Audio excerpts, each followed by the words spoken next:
Hello, movie fans. This is Joe at the Movies, and this is going to be a special editorial type video about the importance of the movie industry and movie theaters important. As many of you may know that have known me personally, I've spent most of my career working at a movie theater, the Riverfield 10 in Pikeville, Kentucky. I've spent the better part of 25 years of my life working there, minus 5 when I was in school. Most of that time as a manager at the theater. So I do know a lot about the movie business. I had a great mentor in Kathy Harris as my boss, and who is still my boss once we get back to work, once this is all over. And she has taught me everything I know about this business. So I want to share with you some of the knowledge that I've gained from her and that I've acquired on my own. Brief history. Humans are social animals.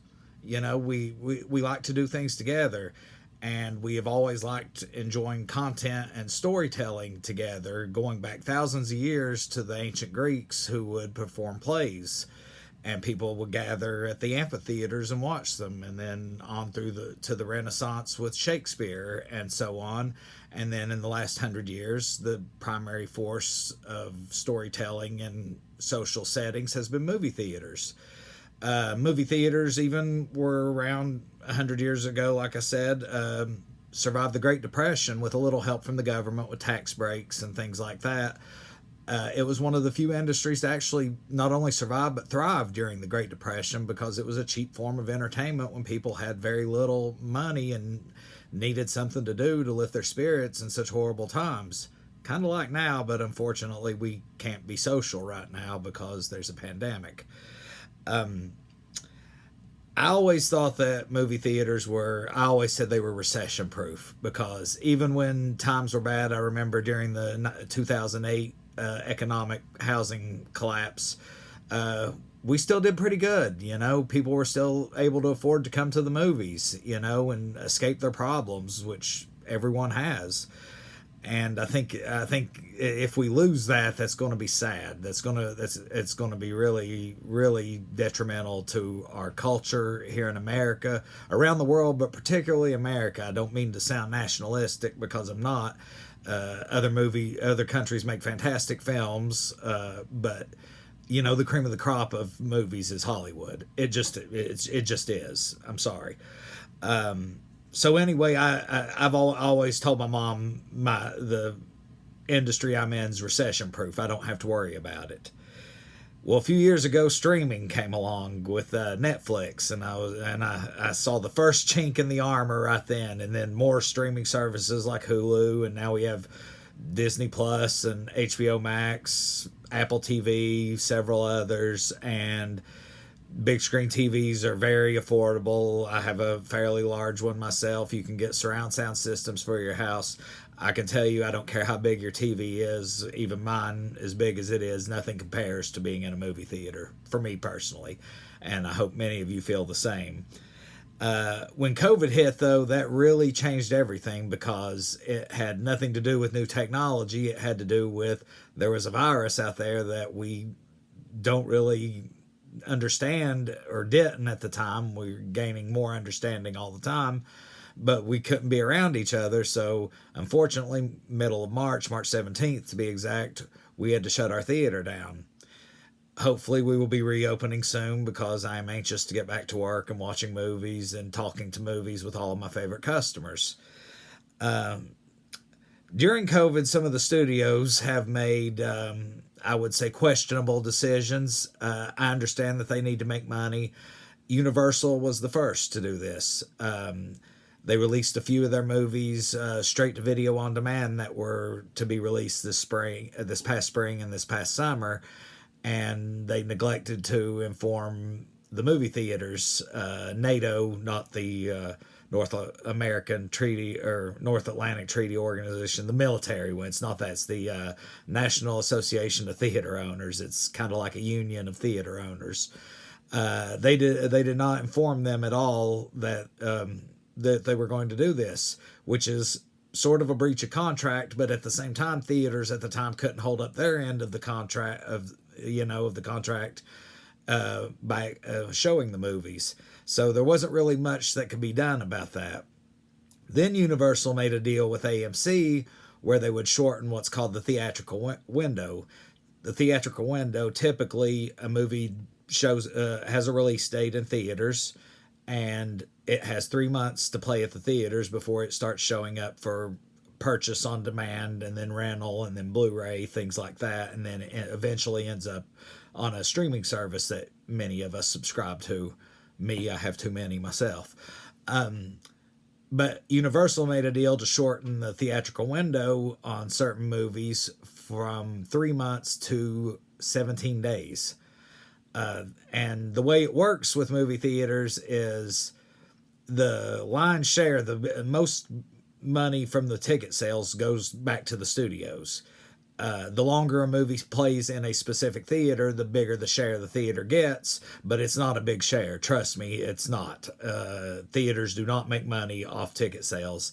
For anyone who complains that the prices of the concessions are so high, that's the price you pay to watch movies in the most pristine environment. Then Warner Brothers. Warner Brothers really ruffled some feathers this past week. A couple weeks ago, they announced that Wonder Woman 1984, the sequel to Wonder Woman from a few years ago, would be debuting on December 25th, Christmas Day, on HBO Max and theatrically where available, which is very few theaters in this country right now. Most people were cool with that. They apparently got their ducks in a row with the actors and the director and the investors, so that it was okay with them.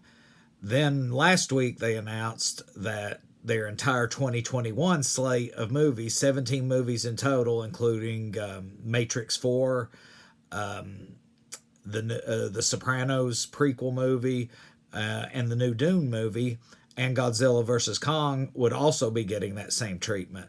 Difference is, they didn't inform any of the filmmakers, investors, or actors, or anyone that they were doing this. They just announced it. My theory is that decision was made by AT&T because last year, I believe it was last year, AT&T finalized negotiations with the government with the antitrust laws to acquire AOL Time Warner.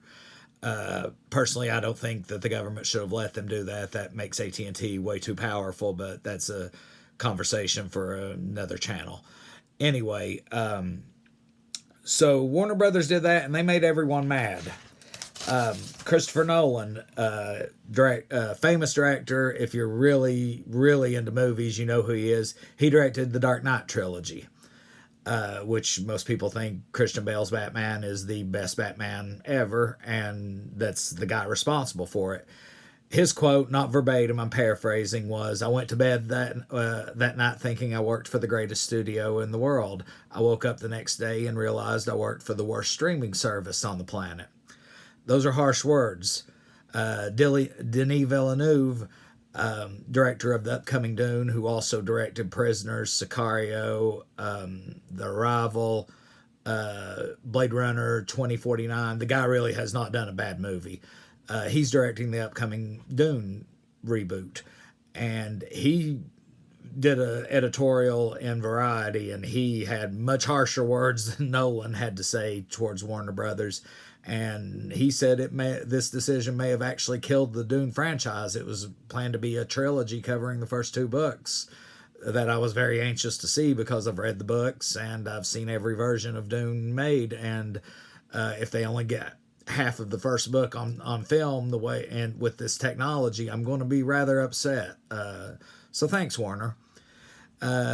Then, as many of us who keep up in movie news knows, the Disney investors call was yesterday, where they typically announce some big news, and many of us were concerned that they were going to do the same thing Warner Brothers did. Well, Disney saved the day, kinda. They announced that Black Widow and most of their movies, all of their big movies, would get traditional theatrical releases. I was confident that Black Widow was going to go straight to Disney Plus just due to the timeline of the Marvel Cinematic Universe and how each movie is like an episode of a TV, and the longer this movie gets delayed, other projects get pushed back. and now they're getting into streaming shows on Disney Plus with that tie into the Marvel movies.